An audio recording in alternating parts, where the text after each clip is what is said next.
Commodity act का है, इसलिए मैं थोड़ा क्लियर करना चाहता हूँ। पार्लियामेंट से मैं कुछ डॉक्यूमेंट लेके आया। सब तो पहला दिल्ली दे सारे मीडिया का स्वागत, print media, electronic media, social media के जिन्ने भी प्लेटफॉर्म ने, सारे का धन्यवाद। पिछले दिनी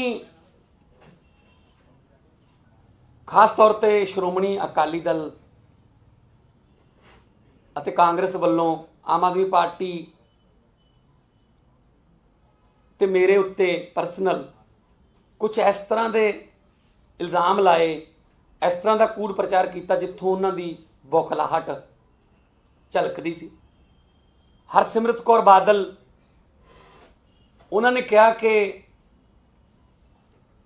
जिहड़ा एसेंशियल कमोडिटी एक्ट है, जिहड़े 3 कानून ने उन्होंने एक है, ਉਹਦੀ ਜਿਹੜੀ ਸਟੈਂਡਿੰਗ ਕਮੇਟੀ ਹੈ, मैं ਉਹਦਾ ਮੈਂਬਰ ਹਾਂ ਤੇ मैं ਪਿਛਲੇ ਦਿਨ ਜਿਹੜੀ ਟੇਬਲ ਹੋਈ ਹੈ ਉਹਦੀ ਰਿਪੋਰਟ ਪਾਰਲੀਮੈਂਟ 'ਚ, ਤਾਂ मैं ਉਸ ਕਮੇਟੀ ਦੀ ਮੀਟਿੰਗ ਦੇ ਵਿੱਚ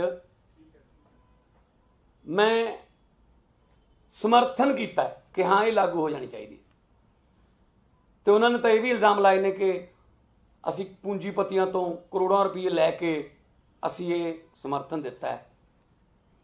तो हरसिमरत कौर बादल जी ने कहा कि वो मिनट्स जिहड़े ने वो मीटिंग दे पेश करन भगवंत मान, और मैनूं बड़ी खुशी है कि मैं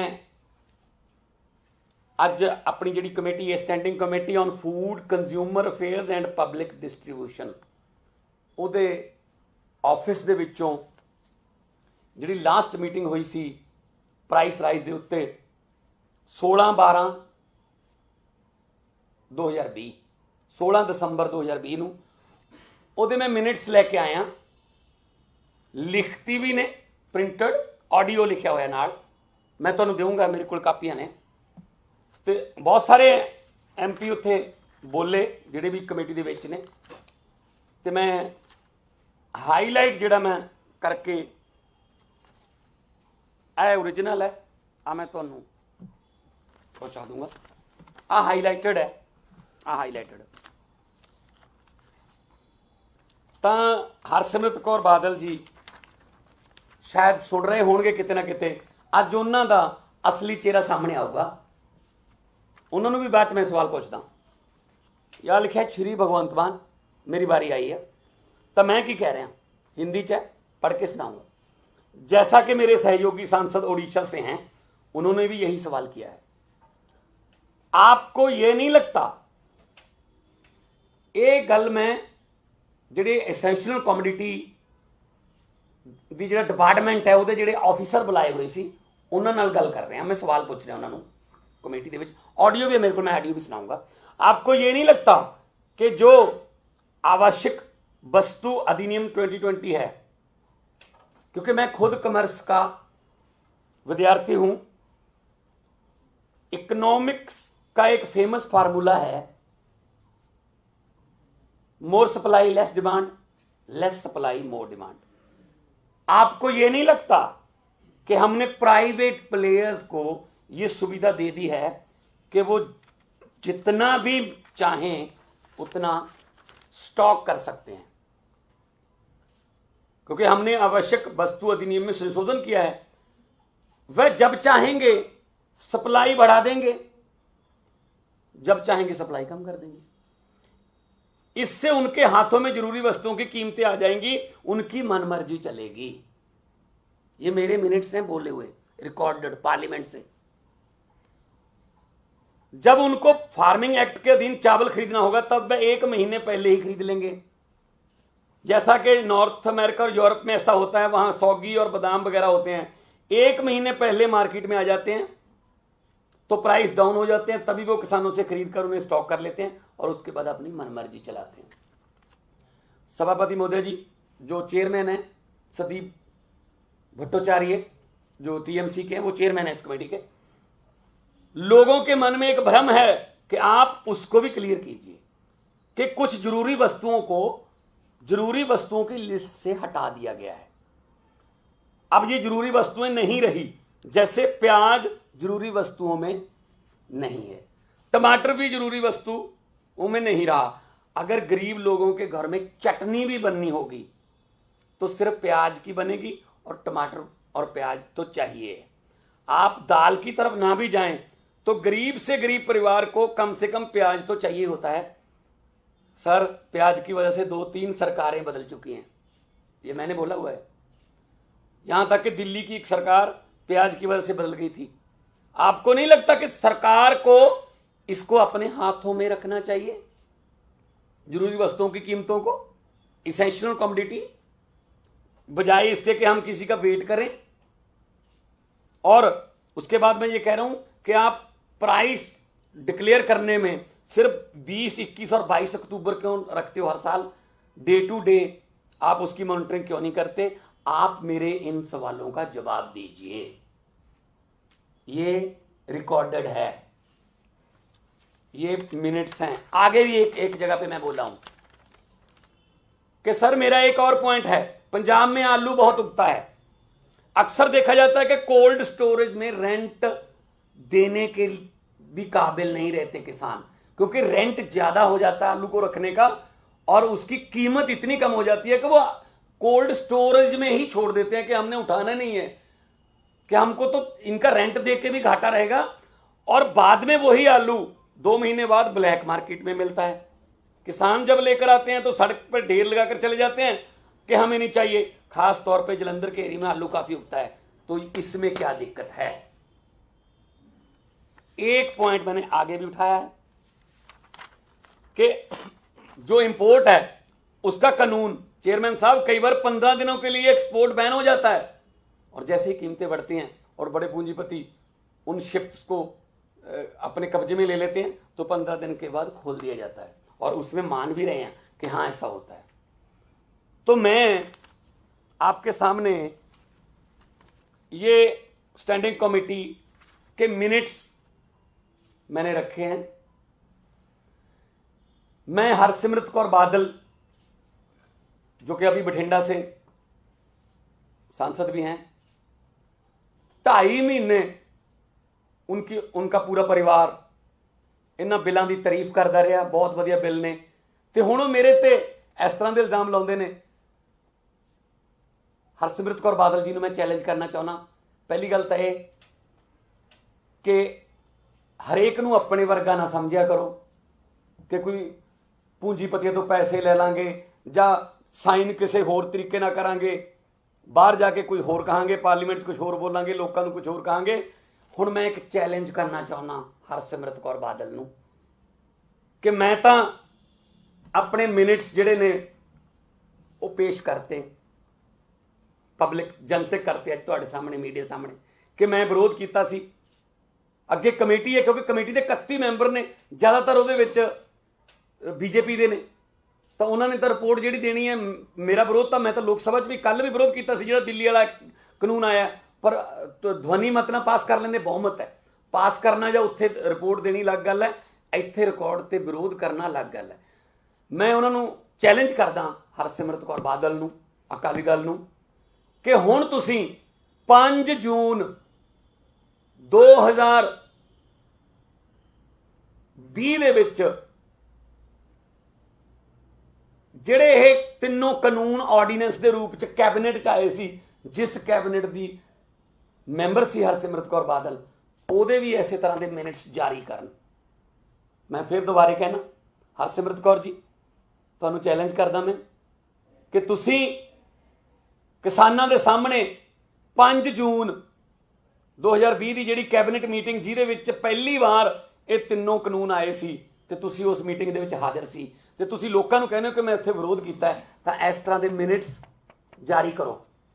ते इहदी आडियो जे सुननी चाहुंदे हो तो मैं, क्योंकि सेम ही जिहड़ा जो प्रिंटेड है वो आडियो तो ही प्रिंटेड है, पर कुछ भरम भुलेखे किसी नूं होणगे वो भी दूर कर।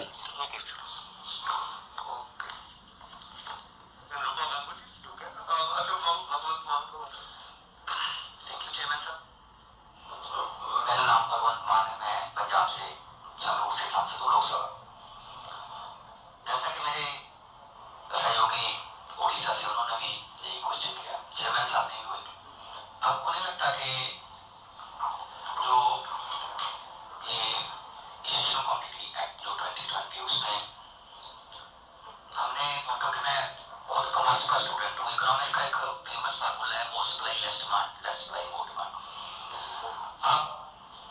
कि हमने प्राइवेट प्लेयर्स को ये सुविधा दे दी कि वो कितना भी स्टॉक कर सकते हैं, इसेंशियल कमोडिटी जरूरी वस्तु एक्ट में हमने सोल्व कर दिया।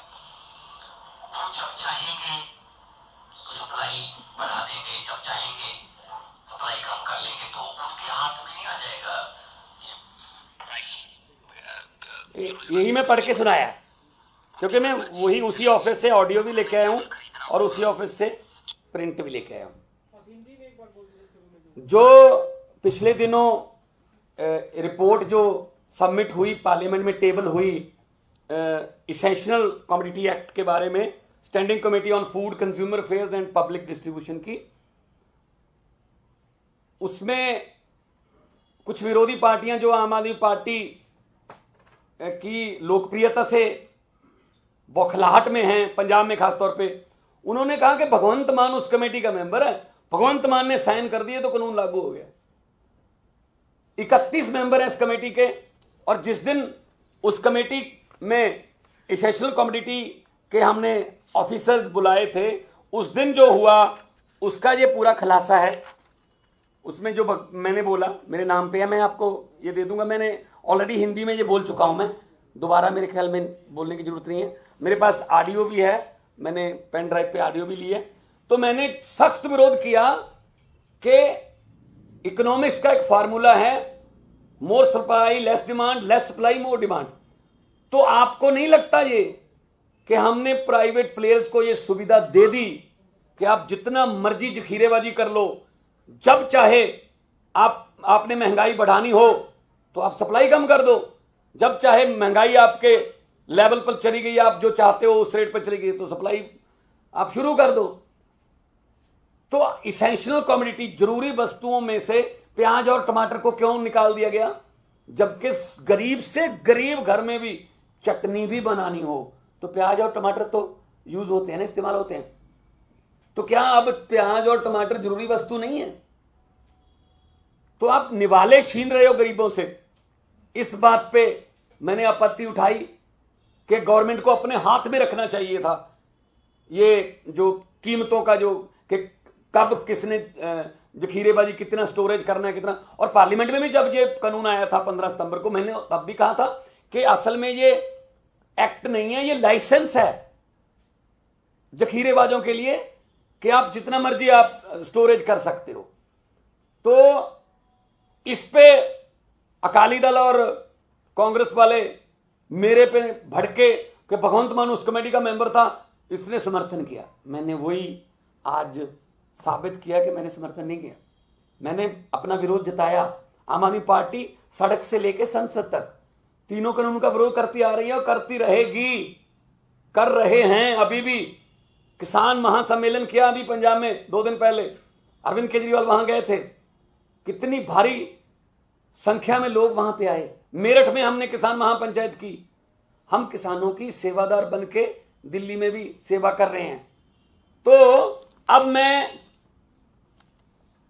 हरसिमरत कौर बादल जो मेरे पे इल्जाम लगा रही हैं, उनको चैलेंज करना चाहता हूं, उनको पूछना चाहता हूं, उनको सवाल पूछना चाहता हूं कि आप जिस समय ये तीनों एक्ट खेती वाले ऑर्डिनेंस के रूप में आए थे कैबिनेट में परवानगी के लिए, तो आप उस कैबिनेट की सदस्य थी, आप फूड प्रोसेसिंग मिनिस्टर थी, और ये फूड प्रोसेसिंग के साथ ही रिलेटेड है कानून तीनों।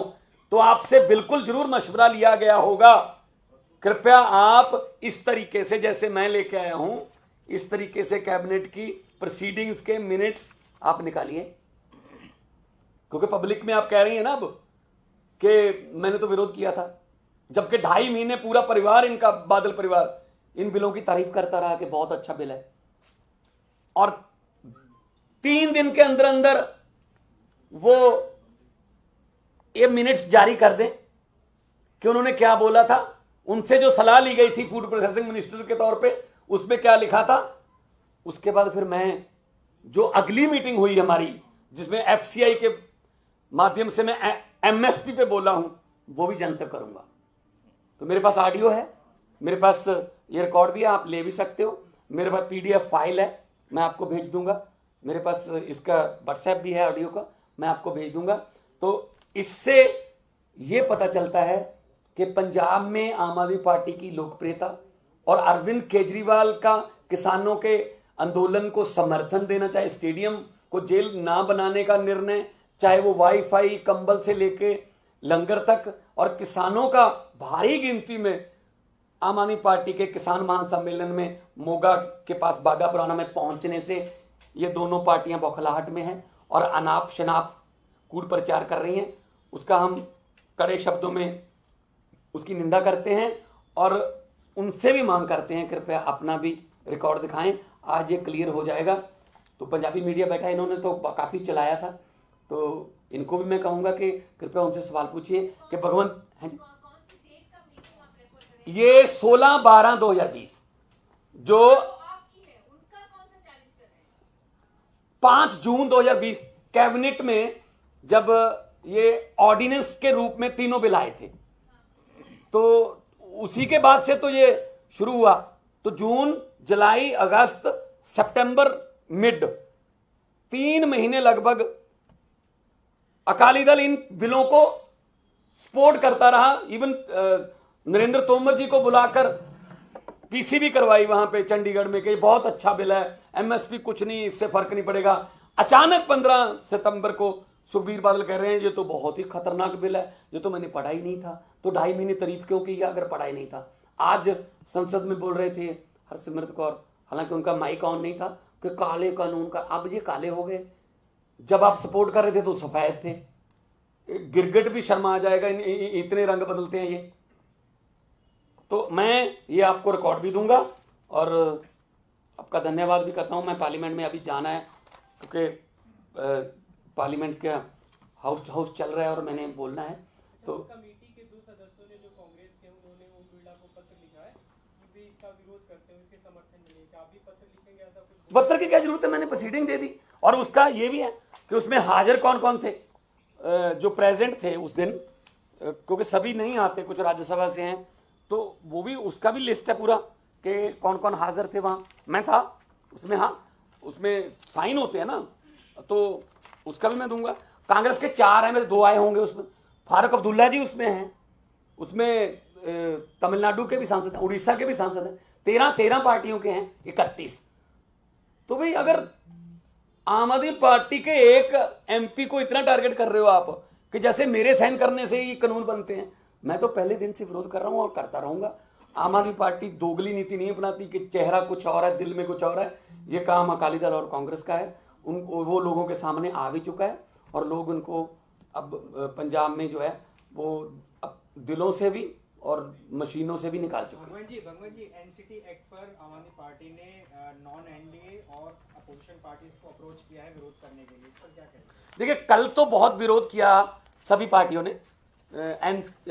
एनसीपी ने किया, मुस्लिम लीग ने किया, एसपी ने, बीएसपी ने, कांग्रेस ने, शिवसेना ने, सबने विरोध किया, विरोध में बोले। लेकिन क्योंकि आंकड़े लोकसभा के ऐसे हैं कि विरोध में बोलने के बावजूद ही ध्वनि मत से वो हाँ या ना बोल के करवा लेते हैं। लेकिन राज्यसभा में हम कोशिश करेंगे कि ये एक्ट जो है ये किसी अकेला दिल्ली के मुख्यमंत्री की शक्ति छीनने का नहीं है। यहां से शुरुआत करेंगे।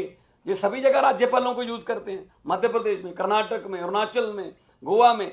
वो ये चाहते हैं जहां इनकी सत्ता नहीं है वहां राज्यपाल के जरिए आ जाए। तो हमने इसका विरोध किया और कर रहे हैं। हम उनको मॉरली सपोर्ट करना चाहिए उनका, क्योंकि किसी की भी बारी आ सकती है तंग करने की। तो ये तानाशाही रवैये के खिलाफ हमने कल बोला भी था और आज राज्यसभा में भी बोलेंगे। कोरोना का काल भी चल रहा है, बहुत मामले भी बढ़ रहे हैं। इस बीच सरकार ने एक नया फैसला लिया है कि 45 साल से अधिक उम्र जिनकी होगी उन्हें भी अब वैक्सीन लगाई जा सकेगी। तो इस पर आपका क्या कहना है? पहले गंभीर बीमारी जिन्हें थी सिर्फ उन्हें लगाई जाती थी, लेकिन अब देखिए, सरकार के तरीके जो है ना लॉकडाउन लगाने के, सबसे पहला लॉकडाउन आप कुछ भी नहीं कर सकते, दूसरा लॉकडाउन आप ये कर सकते हो, अब ये नहीं कर सकते, तीसरा लॉकडाउन जो मर्जी कर लो, हम कुछ नहीं कर सकते। तो मतलब अभी तो वैक्सीन पर भी यकीन नहीं हुआ लोगों को, क्योंकि वैक्सीन के बाद भी मौतें हुई हैं, ठीक है ना। तो पहले तो सरकार को विश्वास बनाना चाहिए कि हॉस्पिटलों पर या अपनी मेडिकल फैसिलिटी पर। सो इसलिए मुझे समझ नहीं आती, कई स्टेटों में, पंजाब में ऐसा है, रात को 11 बजे कर्फ्यू लग जाता है और सुबह 5 बजे तक। क्या रात को 11 बजे से 5 बजे तक कोरोना आता है? जब कैप्टन अमरिंदर के घर पे शादी होती है तो कोई कोरोना नहीं है। आम लोग शादी करें तो अगर 200 से 1 भी बढ़ गया तो कोरोना आ जाएगा, 200 तक ठीक रहेगा। क्या मतलब ये मैं कहता हूं आपदा में से अवसर ढूंढ रहे हैं। अभी हमको भी रैली करने के लिए बड़ी कंडीशनल इजाजत दी थी, आप ये नहीं कर सकते, आप वो नहीं कर सकते। अभी भी कह रहे हैं कि केजरीवाल ने बोलते हुए मास्क क्यों नहीं पहना था। जब ये बोल रहे हैं कैप्टन साहब तब उन्होंने नहीं पहना था। शुक्रिया सर। लीजिए।